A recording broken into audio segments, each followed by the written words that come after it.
தமிழ் சினிமாவில் வளர்ந்து வரும் இளம் நாயகன் பிரதீப் ரங்கநாதன் நடிப்பில் தீபாவளியை முன்னிட்டு கடந்த 17ஆம் தேதி வெளியான திரைப்படம்தான் டியூட்.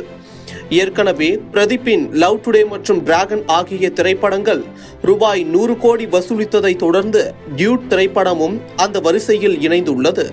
இதன் மூலம் ஹேட்ரிக் 100 கோடி வசூலை கொடுத்த நாயகனாக பிரதீப் ரங்கநாதன் சாதனை படைத்துள்ளார். இயக்குனர் சுதா கோங்கராவின் உதவி இயக்குனராக பணியாற்றிய கீர்த்தீஸ்வரன் இயக்கத்தில் உருவாகியுள்ள டியூட் படத்தில் மமிதா பைஜு, சரத்குமார் உள்ளிட்ட பலரும் நடித்துள்ளனர்.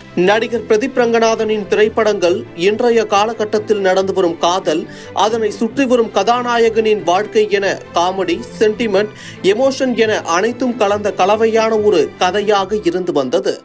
அதேபோல்தான் டியூட் திரைப்படமும் அமைந்திருக்கிறது. மேலும் ஜென்சி கிட்ஸ்களை கவர்ந்த நடிகர் பிரதீப் ரங்கநாதன் குறைந்த பட்ஜெட்டில் அதிக வசூல் ஈட்டும் திரைப்படங்களை கொடுப்பதால் அவரை வைத்து படம் எடுக்க தயாரிப்பாளர்கள் ஆர்வம் காட்டி வருகின்றனர். அது மட்டும் இல்லாமல் சாதியவாதிகளுக்கும் பிற்போக்கு சிந்தனை கொண்டவர்களுக்கும் எதிரான ஒரு விஷயத்தை கமர்ஷியல் சினிமாவில் கையாண்டிருப்பதால் ஜென்சி கிட்ஸ் டியூடை கொண்டாடி வருகின்றனர். இசையமைப்பாளர் சாய் அபியங்காரின் இசை இலசுகளையும் ஜென்சி கிட்ஸ்களையும் வெகுவாக கவர்ந்தது. ஒருபுறம் பைசன், டீசல் போன்ற திரைப்படங்கள் வெளியாகி இருந்தாலும் கமர்ஷியல் சினிமாவை விரும்பும் ரசிகர்களின் முதன்மை தேர்வாக டியூட் திரைப்படம் இருக்கிறது.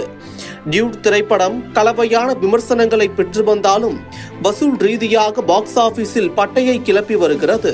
அதன்படி முதல் நாளில் ரூபாய் 22 கோடியை வசூலித்ததாக படக்குழு அதிகாரப்பூர்வமாக அறிவித்தது.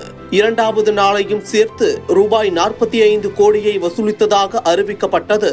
மூன்றாவது நாளில் ரூபாய் 66 கோடியும், நான்காவது நாளில் ரூபாய் 83 கோடியும், ஐந்தாவது நாளில் ரூபாய் 95 கோடியும், ஆறாவது நாளில் ரூபாய் 100 கோடியும் வசூலித்து பாக்ஸ் ஆபீஸில் சாதனை படைத்து வருகிறது.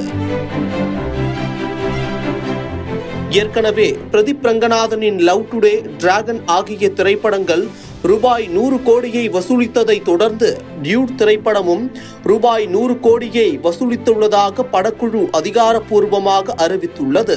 இதன் மூலம் ஹேட்ரிக் 100 கோடி வசூல் நாயகன் என்ற சாதனையை படைத்தார் பிரதீப் ரங்கநாதன். அது மட்டும் இல்லாமல் ரூபாய் 25 கோடி முதல் ரூபாய் 30 கோடி பட்ஜெட்டில் எடுக்கப்பட்ட இந்த திரைப்படம் ரூபாய் 100 கோடியை வசூலித்துள்ளது அவரது கமர்ஷியல் மார்க்கெட்டையும் உயர்த்தும் என்பது குறிப்பிடத்தக்கது. மேலும் விக்னேஷ் சிவன் இயக்கியுள்ள LIK படத்தில் நடித்துள்ளார் பிரதீப்.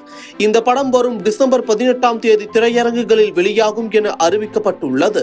அது மட்டும் இல்லாமல் தீபாவளியை முன்னிட்டு டியூட் திரைப்படத்துடன் வெளியான பைசன் காலமாடான் திரைப்படம் 5 நாட்களில் 35 கோடி வசூலித்துள்ளது குறிப்பிடத்தக்கது.